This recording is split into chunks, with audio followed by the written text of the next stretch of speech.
Welcome to another episode, man, of the Rick and Reese podcast. You already know, man, it's your boy Reese. I'm sitting next to the greatest co-host on the planet, Rick Jones. Oh, Reese, man, you far too kind. Man, listen, we recognize you could be tuned in or tapped in to any podcast in the world, but you're rocking with your boys, Rick and Reese, and you already know. We appreciate that. Listen, man, I'm super duper excited, man, about our guest today. Yes, phenomenal individual, man. High school standout in a sport that, you know, Rick claims to be good at. So I'm going to do a bunch of comparisons. Went on and played at Ohio State, man, doing some phenomenal stuff in the city of Columbus, man. And now we got him on the Rick and Reese show, so we gassed up about that. Man, we got Obie Stillwell in the building. Obie, man, welcome to the Rick and Reese podcast, man. Thank you so much for having me, man. I'm excited. Let's do it. We got Obie in the building, man. How we pull this off, man? How we pull this off? Yeah, I'm always... It's always interesting when someone asks you, hey, you want to come on the podcast and stuff? I'm like, okay, I might have something relevant to say. I don't know. Let's see, you know. Man, I went from seeing you at the old state, man, you doing your thing up there, to now you're right here with us, man. We're doing something right, Reese. Yeah, we're doing something right, man. And, I mean, I really had an ulterior motive, man. If I just be honest, you know, I know that, you know, he was a high school standout. And you brag a lot. Yeah. I mean, you run your mouth a lot about that sport. And so I just wanted to bring somebody, man, that had some better accolades than you did. You're a dirty guy, man. You're a dirty guy, man. We can go award for awards, but come on, man. No, I saw a little bit of your highlights, man. Okay. You know, I did. And I didn't know you were so nimble. I mean, you know, I know you were nimble like it now, man, but I was. You were nimble. And you know, I don't think you guys know this, but you know, annually I post all my clips. Really? at least once a year. And you know what caption say? You don't mind if I reminisce. Right. Every year, man, I did that. Salute to that run against Mifflin, because that's the one that we done seen like faithfully. Right. Oh, yeah. I think my 7th year anniversary for Facebook is coming up, man. It's about time for me to post that again. So get ready. You might as well. My videos are really fuzzy. Okay. Because of how old they are. So I don't have those videos to post like that. But no, thanks so much for having me. Yeah, absolutely, man. Let's start at Mansfield. You know, we know that you played football at Mansfield. Let's talk about that a little bit, man. And you know, your journey to Ohio State. Yeah. You know what? Great city, Mansfield. Okay. I know Mansfield is going through so much, right? Just from a community standpoint, but it was a great place to grow up as a kid. Went to high school at Mansfield Madison Comprehensive High School. Okay. And enjoyed that. Sounds smart. Yeah. It was essentially, it means that it was academic and vocational. Okay. Yeah. So it was comprehensive. Went there, played ball, man. We actually had a great senior year. We ended up making it to the playoffs. We ended up playing Columbus Brookhaven in the playoffs my senior year, and with Anthony Gwynn, Jason Gwynn was on the team.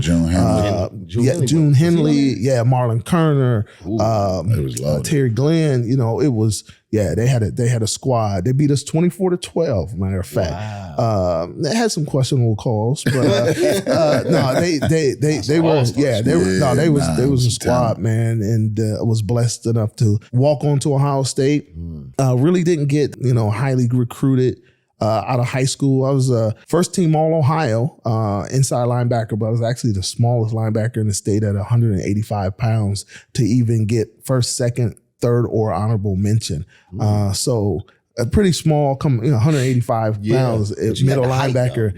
I had a little bit of height, you know what I'm saying? But I wasn't as fast as I had hoped. I went to Ohio State, walked on actually as a strong safety. Okay. And I ended up kind of bulking up to like 207 and moved me to linebacker. And that's when I was like, I'm back home. Went through some injuries there at Ohio State, but I mean, I had a good time. I was, interestingly enough, I walked on, earned a scholarship, but I was made the 60-man traveling team as a first-year walk-on, was a 2-year letterman before I got a scholarship. So that tells you, like, Coach Coop, man, you wrong for that. Made me wait a long time to get a scholarship, So man. let's talk about this though. Like, you was a linebacker. So what made you, choose Ohio State? Yeah, you know what? It was my older brother, man. He said, do you think you can play at that D1 level? And I was like, I do. It's like, well, I could go to Ashland. No knock on Ashland College, and I could have walked on to a couple schools that actually wanted me to walk on. Right. Ohio State was like accepting me as a walk on, but not like asking me to walk on. But he said, well, you'll never know the level that you are unless you go to the best. He's like, so at the end of the day, if you, say you don't succeed, at least you didn't, succeed necessarily at the top. At least you'll know who you were as an athlete. If you go to Ohio State, if you go somewhere else, you'll just know, like, you'll have that thought in your head, like, man, I could have played at Ohio State. You would have never really known, like, hey, you could have played at Ohio State. Now you know. Say go to Ohio State. And so I kind of made that decision, that's where I wanted to go. I wanted to play for Ohio State. I wanted to be a Buckeye, but I wanted to gauge, really what my talent was. Man, that just speaks to, your mindset, your determination. You said you led it 2 years before. So you was able to navigate through the muddy waters and really stay resilient through the whole thing. Now, that just goes a lot to show you who you are, man. And, and, if you never tell your story, just your name alone, so people didn't even know this type of stuff. You know what I mean? Because your name, man, your reputation precedes you. And then to see who you are now, it's just crazy, man. Just show you who you really are. No, I appreciate that, man. I think it's my faith had a lot to do with it all. But, faith, man, is a funny thing because, you're kind of in between being faith, you're having faith, but it's also a level of delusional. You know what I'm saying? You're kind of delusional. Yeah. You're delusional. You're dismissive to some things. You have to actually be somewhat in extreme belief in something. Because there are people in Mansfield that I have a lot of people that love being family and friends and stuff, but there were critics. It's like, man, you don't know Ohio State? Yeah. You're never going to make it there. Yeah. You know what I'm saying? I'm like, and sometimes, you look back and I'm like, man, as you grow, right, you start learning like those people could only think to the capacity in which they had for themselves. You know what I'm saying? So you're thinking like, oh, they're downing me, but really they were showing me what they thought of themselves, right? And projecting the limitations that they had on themselves. They were just projecting that onto me, which, may not be fair or may not be righteous or what have you, but, people kind of tell you where they are. Many times based on the ceiling that they put in your life, That's good. Yeah. That's good, man. So going back, Mansfield is a smaller city. What was was it pressure because you were a star, right? You first team All-State. We know, a lot of notoriety comes with that, but did you feel pressure from the city to make it or to become or to do? Oh, for sure. Because I grew up in a athletic family. My Uncle Tommy, and then I went to Mansfield Madison, but I was like quietly a Mansfield Senior High Tiger, right? And so my uncle, I was in the city every summer playing up at Johns Park, and so it was an element that I was kind of in this rural kind of suburban kind of school district, which was predominantly white. We had probably 8 to 10 black kids on the football team. You know what I'm saying? But I grew up, in listening to John Cougar Mellencamp on the way to school, on the school bus. You know what I'm saying? It was predominantly, Led Zeppelin and all that. That was the crew that I grew up around.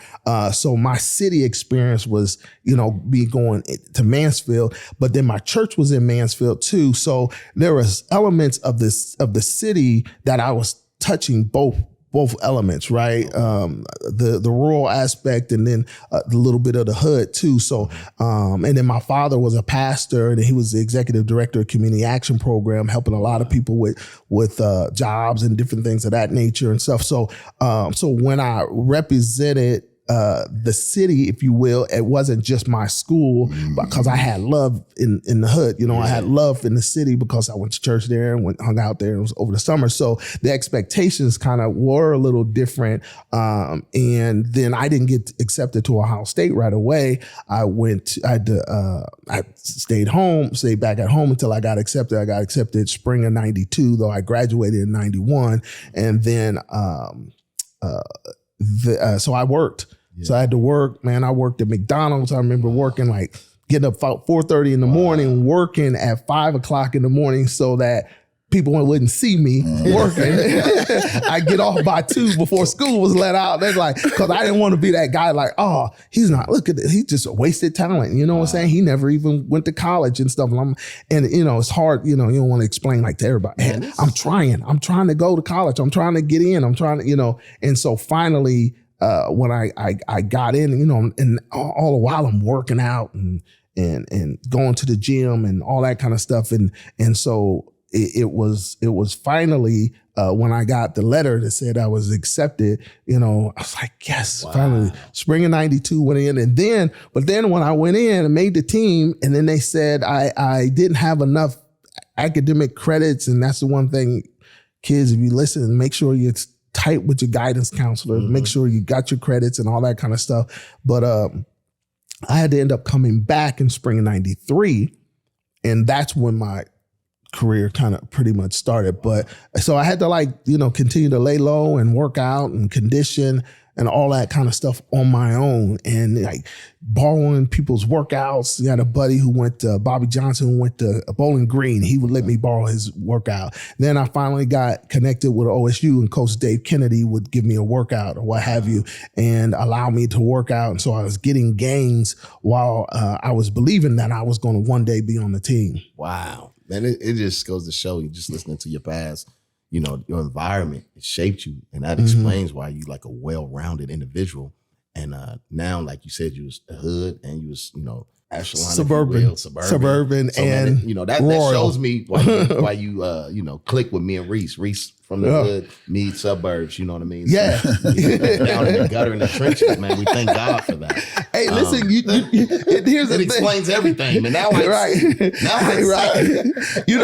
you never know the relationships that you're going to need on your way up. You know what I'm saying? And who's going to be there to support and be there for you. So there's some things that you go through that you don't care where the help comes from. You know what I'm saying? If you get to a certain place, I get a little emotional. Yeah. It's all good. It's all good. You hit low enough, you don't care what hand is reaching down.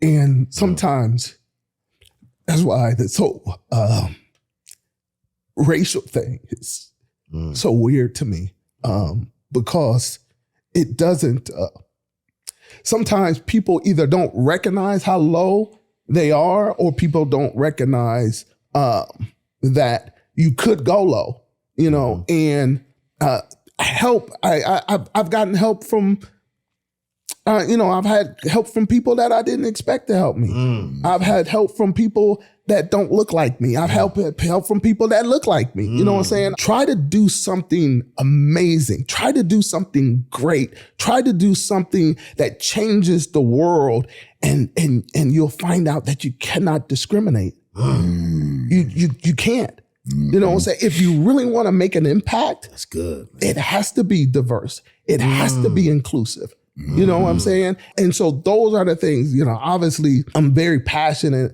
about making a change and making a difference. And that's where, when I talk about my journey, this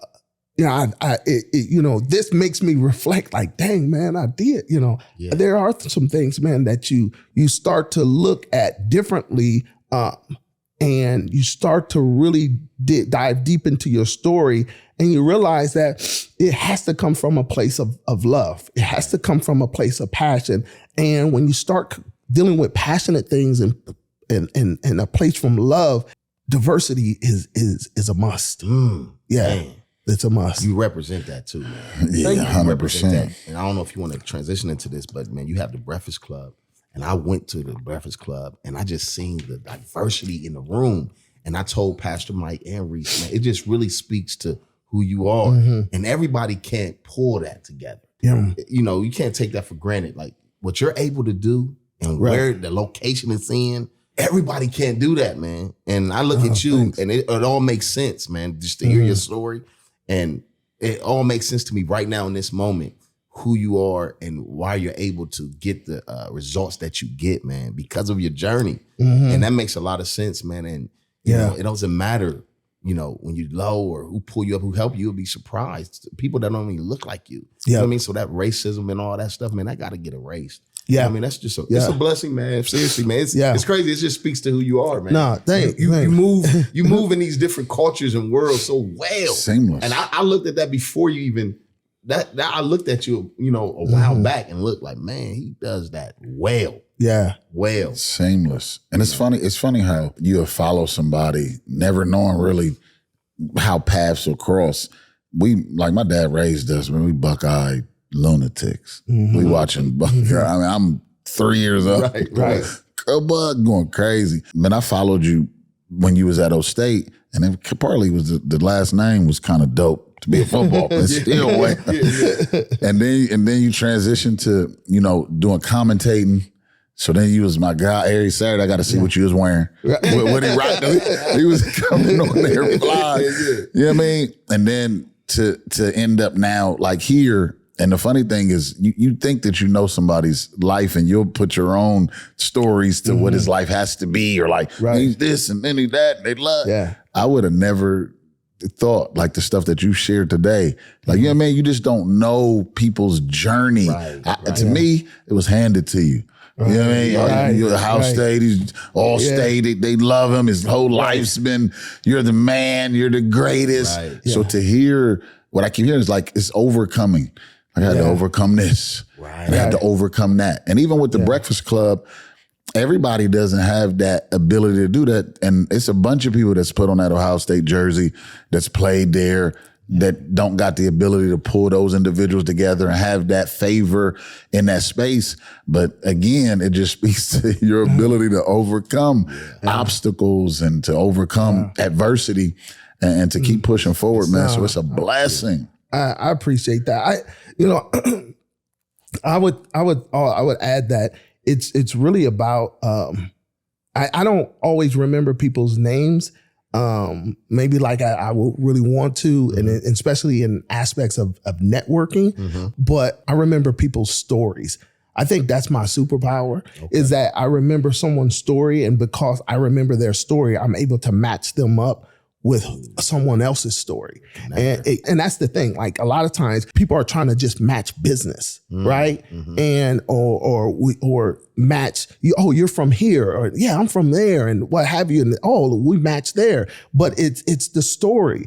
And someone who's in the suburbs in Upper Arlington or New Albany could match someone's story that is in the inner city of Columbus, or on the west side, the bottoms and the hilltop. You know, there's stories that match. And I think in networking and being able to bring those people together, I've really dug into various individual stories to try to bring people together. And I call it, for us to all get back into the sandbox and start building bridges and castles together. And it didn't matter in the sandbox, we just get a bucket and get a shovel and start building, right? And I feel like that is the way that we alleviate racism and eradicate indifference to each other, start building again together, start monetizing things in a way that we all win. It's a win-win. And those are some ways that Crawford Hoeing, who I'm doing some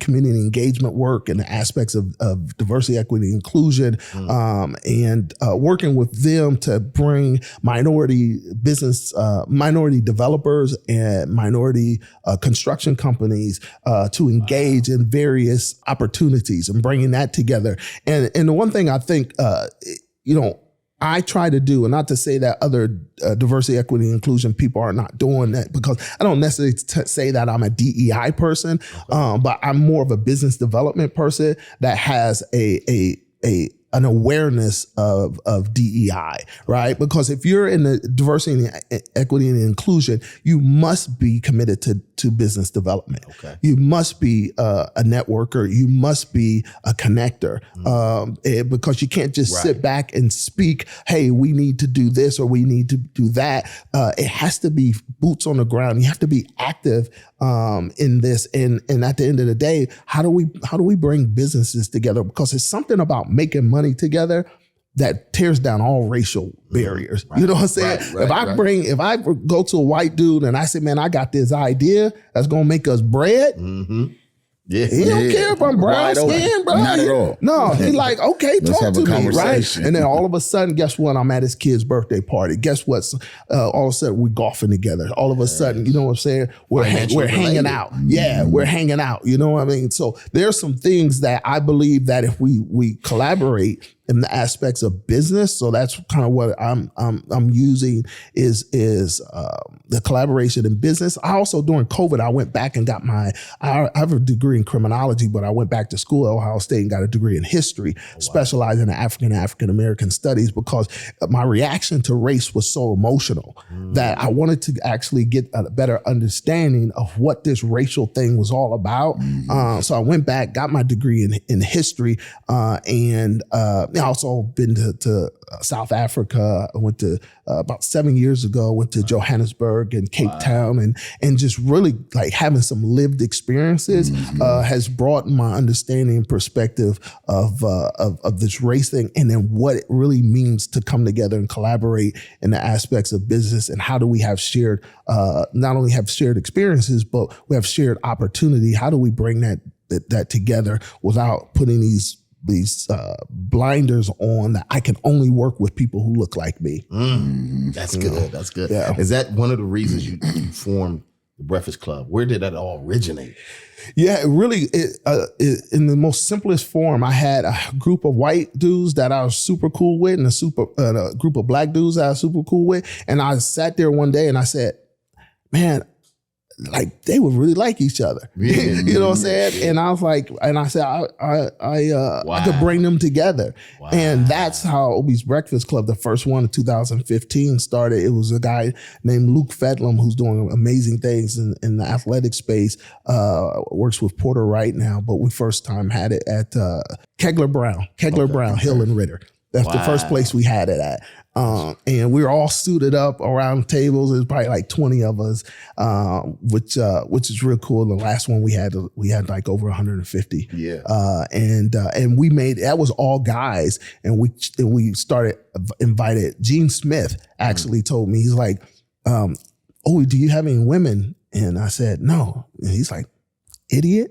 Literally called me an idiot. I was like, dang, Gene, you know what I'm saying? He's like, oh, we get women involved. Wow. He said it'll go crazy after that. So I was like, all right, I got women involved. It wasn't that I was excluding women, it was just like a group of guys, right? And so, but I was like, yeah, brought women involved. Also, I realized too, as I was going through the journey of Obie's Breakfast Club, that people in the diversity, equity, inclusion space were not speaking to people in HR. And I'm like, well, how is HR not connected to DEI? And this was, pre George Floyd, pre-COVID, you know what I'm saying? So I was putting that together, and I remember when this whole diversity, equity, inclusion like just blew up, people were hitting me like, Obie, this is Obie's Breakfast Club. This is what you were doing. This is what you were putting together. And people were like, this is the most diverse networking group I've ever been a part of. And it was,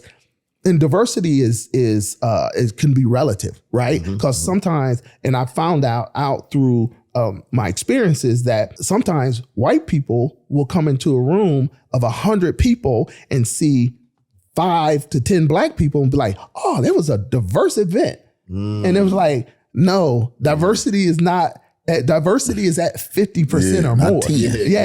Not 10, right? So it's like, and I wanted to show them real diversity, right? And so it was a room full of all beautiful colors that humanity makes. And so people were really excited, like, man, this is great. When's the next one? And so anybody listening, if you are interested in sponsoring Obie's Breakfast Club, make sure you get at me. obiesbreakfastclub.com. You can reach me there. But I've up until this point, everything's come out of my pocket. Okay. But most recently, we have a number of sponsors, and it's been really good to help push Obie's Breakfast Club. Talk a little bit about some of the success that came out of the Breakfast Club, some success stories. Yeah, it's really what people are. I think the most successful stories are people who have come out and said, "Hey, I went and had coffee with this person." Or I went and had lunch with this person, and it's the intentionality of the networking, because, and that's one thing that I stress, is be intentional. If you say you're going to do coffee with somebody, do coffee with them. You say you're going to call them. And at the end of the day, that's the biggest, I think, success aspect of it. Yeah. Also, I believe that, even me being able to help from a consulting basis, because a lot of the business that I do with Buckeye National Consulting Group has come from Obie's Breakfast Club. So people are like, hey, listen, we would love to expand this idea that you have in Obie's Breakfast Club. We need some help in our organization. We need some conversations in our organization. Can you come and have some of those conversations? Wow. Yeah. So it's been cool. And it's just, it's becoming a little tribe, of people that are like, hey, listen, it's because it was very selective. Like I went on LinkedIn and literally was reading people's bios. People are like, how did you get this type of group of people? How did you get this specific group of people together? And I was like, man, sitting up on my phone like this. Like, okay, let's see. Next one. All right, next one. Like, so, okay, they would be good. They would be good, And so that's kind of how I've really just created it and really tailor-made it. And now that the core group is there, now it can kind of grow organically, because now I have the right people in the room. Now they can invite other right people in the room. So now you go and you see Mayor Jadwin from Gahanna, Mayor Peterson, the mayor of Buckeye Lake, and you'll see Kevin Boyce there. You'll see different individuals that are decision makers, CEO, executive, president of human resources for Crawford Hall, and Kate Swartz. You'll see her floating around, and so it's like, wow, okay, these are some really cool people, decision makers, at a level in which we can have a really cool conversation. I'm bringing the live jazz band, I bring in the DJ, we have food,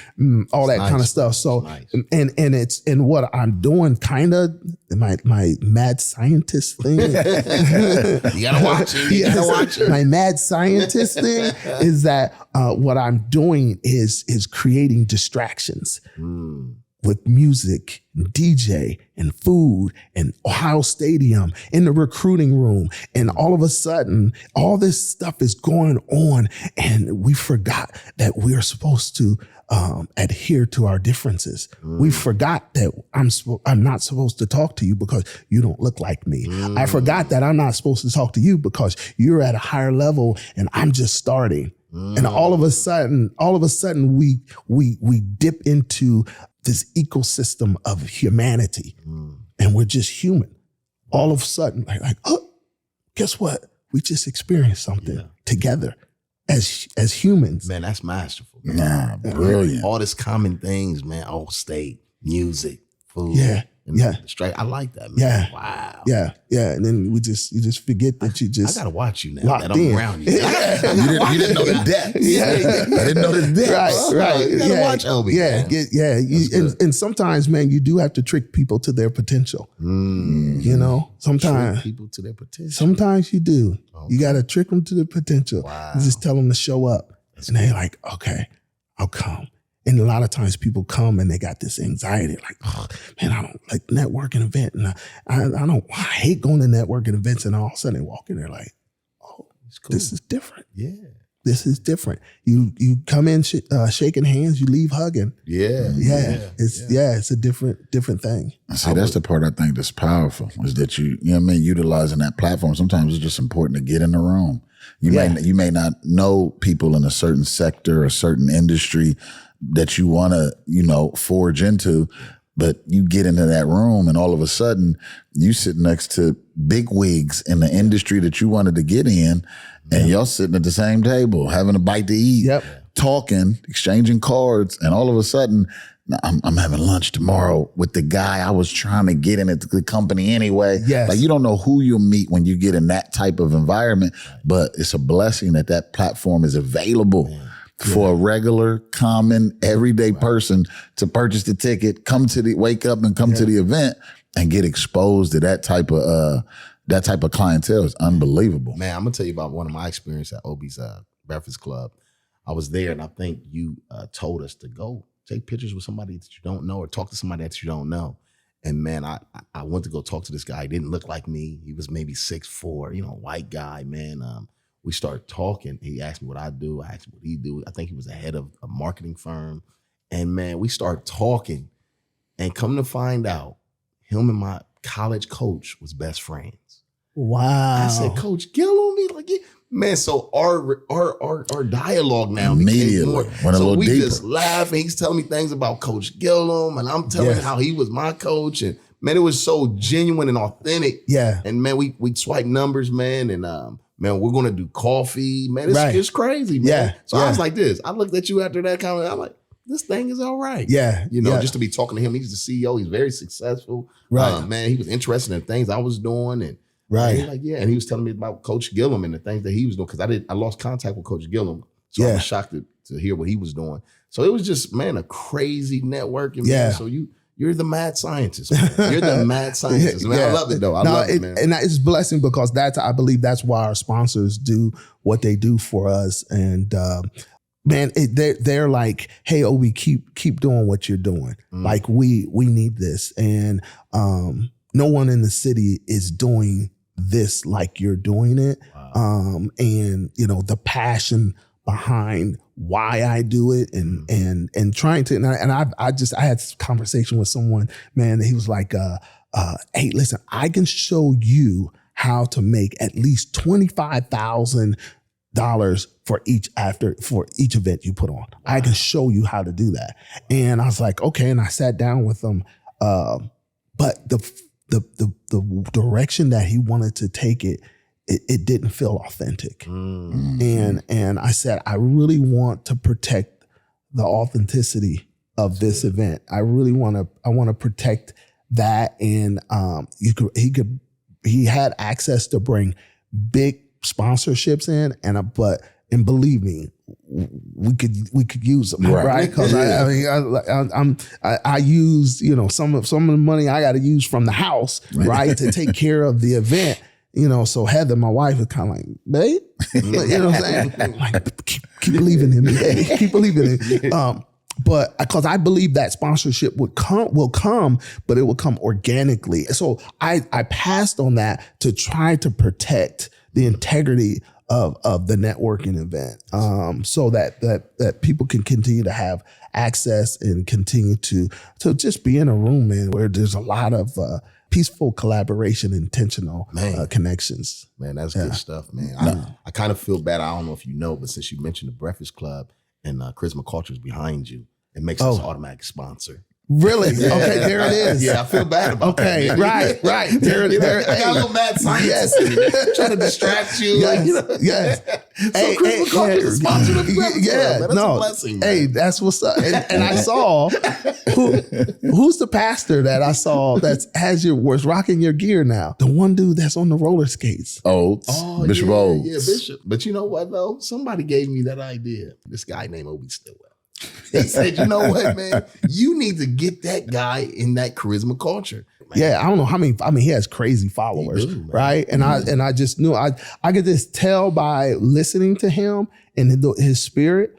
I could just tell. I was like, Rick, he'll be receptive of that. And then I didn't even know, right? I didn't even know. And I'm watching one of his reels. This Bishop Oates or whatever. Yeah. I'm watching it. And he got Charisma on what? I'm like, what? I was like, Rick, I was like, bro. He's like, oh, yeah, it worked, man. It worked. You said it. I did it. I did it. You know what I'm saying? And sometimes, man, isn't that just how life is? Sometimes you don't see something and someone just gives you a little nudge, like, hey, you should do that. You know what I'm saying? And that little nugget right there, be like, okay. And then you do it, right? Because wisdom is knowledge acted upon. Like, you know what I'm saying? So like a lot of people have knowledge, and then a lot of people are incubating wisdom. You know what I'm saying? You just haven't birthed it because you haven't acted on it. Here's the knowledge.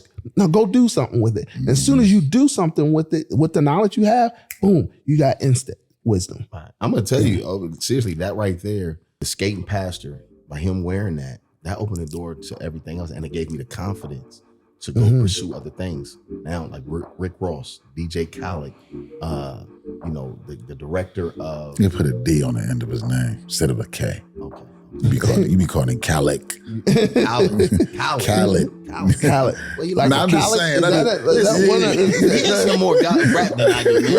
Right. Trap music. I mean, we're preachers, but he knows the trap world better than trap. I feel judged. I feel judged.